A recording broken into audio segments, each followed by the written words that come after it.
मैं समाजवादी के सम्मानीय बबलू भाई का बहुत धन्यवाद व्यक्त करना चाहूंगी। शिवसेना उद्धव बाला साहब ठाकरे जी के हमारे डॉक्टर महेश पेडनेकर जी का धन्यवाद देना चाहूंगी। मेरे साथ आए हुए कांग्रेस के हमारे अल्पसंख्यक विभाग के प्रमुख आदरणीय हाजी इब्राहिम भाईजान का भी बहुत धन्यवाद देना चाहूंगी। यहाँ पे उपस्थित हमारे जिया भाई का मैं धन्यवाद देना चाहूंगी और सभी मेरे माता बहनें जो मेरे सामने बैठी है और मेरे भाई, मैं सभी का धन्यवाद देना चाहूंगी कि आप इतनी भारी संख्या में आए और आपने जो मेरा हौसला अफजाई की है उसके लिए मैं बबलू भाई आपका, सभी समाजवादी के जितने भी कार्यकर्ता है, शिवसेना के जितने भी कार्यकर्ता है, उन सबका मैं धन्यवाद देना चाहूंगी। मुंबई कांग्रेस की अध्यक्षा बन के पहले तो उम्मीदवार तो हूँ मैं, लेकिन मैं मुंबई कांग्रेस की अध्यक्षा भी हूँ। मेरे साथ हमारे सुफियान भाई का एरिया। बिल्कुल मैं जानती हूँ कि अभी जो आप भाषण कर रहे हैं तो शब्द न शब्द सच है। हमें तो वादा 2014 में कुछ और हुआ था। हमें तो वादा हुआ था, हमारी जितनी हमारी मौसी बैठी है, हमारी बहनें खड़ी है, हमको कहा गया था कि आपके अकाउंट में 15 लाख आएंगे, काला धन आएगा, हर साल 2 करोड़ युवाओं को रोजगार मिलेंगे, महंगाई कम होगी, गैस 450 रुपए में था 200 रुपए में हो गया। हाँ? दाल जो पहले 50-60 रुपए में थी अभी 20 रुपए में हो गई। तो महंगाई कम करने की बात हुई थी, महिला सम्मान की बात हुई थी, लेकिन अभी हम देख रहे हैं कि इसके पूरा विपरीत बात है। हम देख रहे हैं कि 2 करोड़ रोजगार छोड़िए, 40 साल में सबसे ज्यादा बेरोजगारी बढ़ी है। और उसके बाद मैं बोलना चाहूंगी, महंगाई का जवाब तो मेरी महिलाएं अच्छे से दे सकती है कि महंगाई बढ़ी है कि नहीं बढ़ी है, लेकिन जो कांग्रेस ने अधिकार दिए थे, जो हमारी यूपीए की सरकार ने, अखिलेश जी तभी कांग्रेस की सरकार थी, जो अधिकार दिया था शिक्षा का अधिकार, हर बच्चा स्कूल में जाना चाहिए, क्योंकि आपने पिताजी की याद दिला दी कि स्कूल के लिए पिताजी लेके गए थे।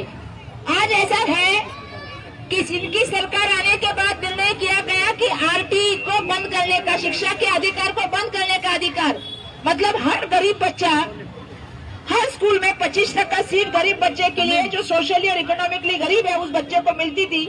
इन्होंने ये निर्णय ले लिया कि कोई भी सुविधा अभी नहीं मिलेगी, गरीब बच्चों को सिर्फ मुंबई महानगर पालिका के स्कूल में जगह मिलेगी, खासगी स्कूल में जगह नहीं मिलेगी। मैं यहाँ से इनका निषेध करना चाहती हूँ। आपने गरीबों की आवाज और गरीबों की रोजी रोटी जीतने का काम किया है, क्योंकि आपको पता नहीं है कि मैं स्कूल एजुकेशन मिनिस्टर में रह चुकी हूँ।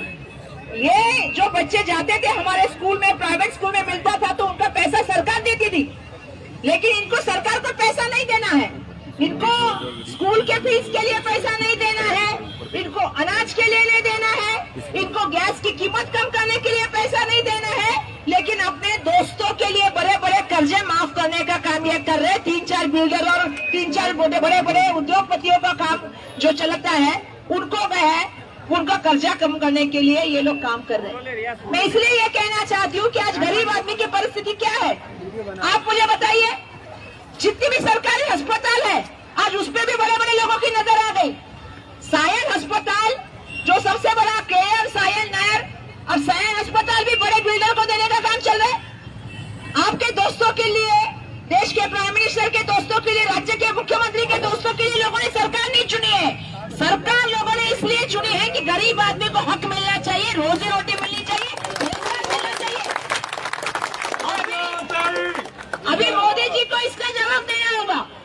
मोदी जी हमेशा ही जब बात आती है प्रश्नों के उत्तर देने की, आप मीडिया को नहीं मिलते, उनके सवालों का जवाब नहीं देते, आप 10 साल में प्रेस कॉन्फ्रेंस नहीं लेते और मंगलसूत्र की बात करते हैं। मोदी जी को तो मैंने अभी थोड़ी देर पहले कहा, मंगलसूत्रों की कीमत तुम क्या जानो मोदी बापू जी,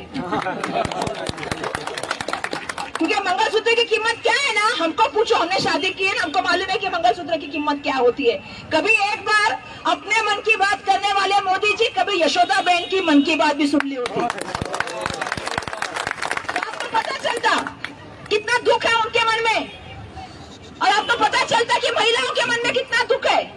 और आप जिस मंगलसूत्र की बात कर रहे, जात धर्म की बात कर रहे, मैं सवाल करना चाहती हूँ, सभी से कहना चाहती हूँ, इस देश के लिए जो संपत्ति देने की बात आई, गहने देने की बात आई, तो इंदिरा जी सामने आई।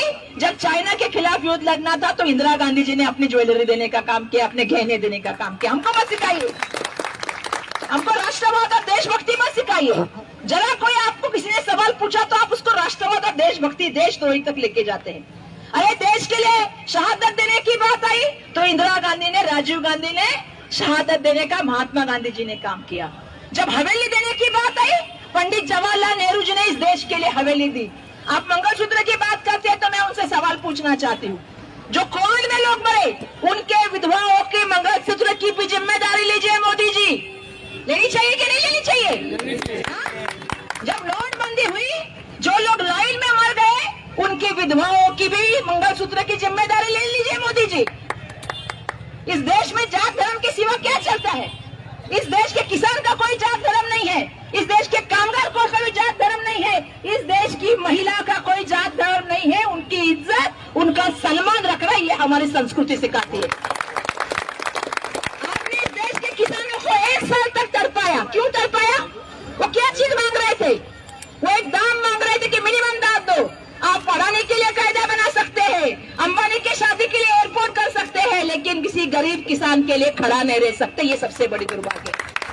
जिस किसान ने आत्महत्या की उसके विधवा महिला की मंगलसूत्र की बात कीजिए मोदी जी।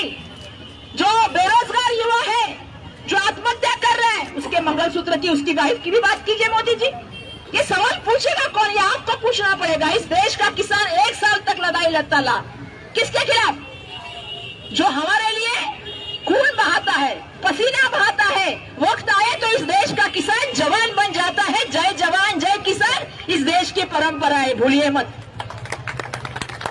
उस किसान के रास्ते में आपने किले डाले, उसके बीच में आपने दीवार डाली। जब वो चल रहा था तो भरी ठंडी में आपने उसके ऊपर पानी बरसाया। मोदी जी हम भूले नहीं है। ये लड़ाई देश के इतिहास के लिए बहुत महत्वपूर्ण लड़ाई है। ये देश की लोकशाही की लड़ाई है, ये देश के संविधान की लड़ाई है। उस लड़ाई में आप सबको उतरना पड़ेगा और साथ देना पड़ेगा। ये आह्वान करने के लिए मैं आ गया। मोदी जी आप चाय वाला कहते हैं, आपने चीनी पे जीएसटी लगाई, दूध पे जीएसटी लगाई, पनीर पे लगाई, बच्चों के नोटबुक पे लगाई, पेन पे लगाई, लेकिन आपने डायमंड पे कम से जीएसटी लगाई। तो मैं ये सवाल आपसे इसलिए पूछ रही हूँ कि हमने चुन के क्यों दिया था? हमने चुन के दिया था कि वो हमारा घर संभालेंगे, हमें रोजगार देंगे, हमें अनाज देंगे। क्या दिया? गारंटी। और जिस गारंटी की बात मोदी जी कहते हैं वो तो चाइना के माल की तरह है, उसका कोई भरोसा नहीं है। तो मैं आप सबसे रिक्वेस्ट करना चाहूंगी, विनती करना चाहूंगी कि इस बार हम सब जो जुड़े हैं यहाँ पे, क्योंकि महाराष्ट्र में, मैं तो पुलिस को भी कहना चाहूंगी, हम आपका धन्यवाद व्यक्त करते हैं। मैं आपकी महिलाओं के लिए, आपकी बीवियों के लिए भी मंगलसूत्र की बात करूंगी। जो कहते हैं ना, अरे वीडियो निकालिए, घर पे जाके पुलिस को दिखाने को बोलिए अपने बीवी को, हमारा कुछ नहीं कर पाएंगे, आपके भी हक की लड़ाई हम लड़के दिखाएंगे। किसकी बात करें? किस बात का घमंड चल रहा है? किस बात की गुरूर? ईडी, सीबीआई, इनकम टैक्स का ये सरकारी योजनाओं का इस्तेमाल करेंगे, लोगों को डराएंगे और अपनी पार्टी में लेंगे। ये महाराष्ट्र की संस्कृति नहीं, ये महाराष्ट्र के संस्कार नहीं, ये छत्रपति शिवाजी महाराजा का महाराष्ट्र है, ये शाहू फुले अंबेडकर का महाराष्ट्र है, बाबा साहब का महाराष्ट्र है। इस महाराष्ट्र में संविधान रहेगा, लोकशाही रहेगी और यहाँ के लोग तय करेंगे। अगर सरकार लाने की हिम्मत करती है तो उसको गिराने की भी हिम्मत रखते हैं हमारे लोग। तो हमें पता चलेगा 4 को क्या होगा। मेरी सबसे विनती है कि आप सबको महाविकास आघाड़ी को सबको साथ देना है।